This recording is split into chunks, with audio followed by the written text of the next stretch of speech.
ಕೆಲಸ ಮಾಡಿದ್ರೆ ವಿನಃ ಆ ಹಿಂದುಳಿದ ಸಮುದಾಯಕ್ಕೂ ಕೂಡ ನ್ಯಾಯವನ್ನ ಕೊಡುವಂತ ಕೆಲಸ ಮಾಡಲಿಲ್ಲ. ಅಂದಿನ ಉಪಮುಖ್ಯಮಂತ್ರಿಗಳು ತಾನೇ ಹಾಗೆ ಮುಖ್ಯಮಂತ್ರಿ ಆಗಿ ಆ ಕುರ್ಚಿಯಲ್ಲಿ ಕುತ್ಕೋಬೇಕು, ಕುರ್ಚಿನ ಹಾಕಿ ಕಸ್ಕೊಳ್ಬೇಕು ಅನ್ನೋದ್ರಲ್ಲೇ 3 ವರ್ಷ ಉಪಮುಖ್ಯಮಂತ್ರಿಗಳು ಕಾಲಹರಣ ಮಾಡಿದ್ರು.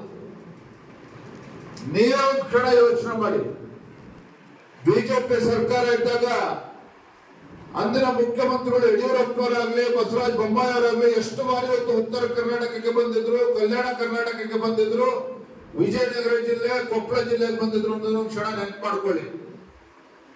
ಈಗ ಮುಖ್ಯಮಂತ್ರಿಗಳು ಬರ್ತಾ ಇಲ್ಲ, ಸಚಿವರುಗಳು ಕೂಡ ಬರ್ತಾ ಇಲ್ಲ. ದುರಂತ ಏನಪ್ಪಾ ಅಂತ ಹೇಳಿದ್ರೆ ಭೀಕರ ಬರಗಾಲವನ್ನ ರಾಜ್ಯ ಎದುರಿಸ್ತಾ ಇದೆ. ಇವರ ಯೋಗ್ಯತೆಗೆ ಒಬ್ಬ ಕೃಷಿ ಸಚಿವರನ್ನು ಕೂಡ ನೇಮಕ ಮಾಡದೇ ಇರತಕ್ಕಂತ ದುರಂಕಾರ ಇತ್ತು ಕಾಂಗ್ರೆಸ್ ಸರ್ಕಾರಕ್ಕೆ, ಮುಖ್ಯಮಂತ್ರಿ ಡಿ.ಕೆ. ಶಿವಕುಮಾರ್ ಅವರಿಗೆ. ನಿನ್ನೆ ಬಹಳ ದೊಡ್ಡದಾಗಿ ಪ್ರಧಾನಮಂತ್ರಿಗಳಿಗೆ ಪತ್ರವನ್ನು ಬರೀತಾರೆ ಮುಖ್ಯಮಂತ್ರಿಗಳು. ರಾಜ್ಯದಲ್ಲಿ ಭೀಕರ ಬರಗಾಲ ಇದೆ,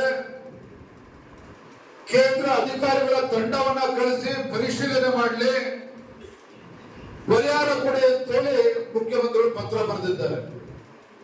ನಾನಂತ ಬಳ್ಳಾರಿನಲ್ಲಿ ಮಾಧ್ಯಮ ಸ್ನೇಹಿತರು ಮಾತನಾಡ್ತಾ ಹೇಳ್ತಾ ಇದ್ದೆ, ಮುಖ್ಯಮಂತ್ರಿಗಳ ಪತ್ರದ ಒಕ್ಕಣೆಯನ್ನ ನೋಡ್ತಾ ಇದ್ರೆ ಈ ರಾಜ್ಯದಲ್ಲಿ ಒಂದು ಚುನಾಯಿತ ಸರ್ಕಾರ ಇದೆಯಾ ಅಥವಾ ರಾಷ್ಟ್ರಪತಿ ಆಡಳಿತವನ್ನೇನಾದ್ರೂ ಹೇರಿದೆಯಾ ಅಂತೇಳಿ ಅನುಮಾನ ಹುಟ್ಟುವಂತ ರೀತಿಯಲ್ಲಿ ಪತ್ರ ಬರೆದಿದ್ದಾರೆ.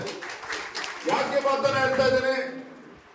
ಅರೆ, ಒಂದು ಚುನಾಯಿತ ಸರ್ಕಾರ ಅಂತ ರಾಜ್ಯದಲ್ಲಿದೆ, ರಾಜ್ಯದಲ್ಲಿ ಒಂದು ಮುಖ್ಯಮಂತ್ರಿಗಳಿದ್ದಾರೆ, ಭೀಕರ ಬರ ಇದೆ, ಇವರ ಯೋಗ್ಯತೆಗೆ ಒಬ್ಬ ಕೃಷಿ ಸಚಿವರಿಲ್ಲ, ಇರ್ತಕ್ಕಂಥ ಸಚಿವರು ಜಿಲ್ಲೆಗಳಿಗೆ ಪ್ರವಾಸವನ್ನ ಮಾಡ್ತಾ ಇಲ್ಲ, ರೈತರ ಸಂಕಷ್ಟಕ್ಕೆ ಸ್ಪಂದನೆ ಮಾಡೋದಕ್ಕಾಗ್ತಾ ಇಲ್ಲ.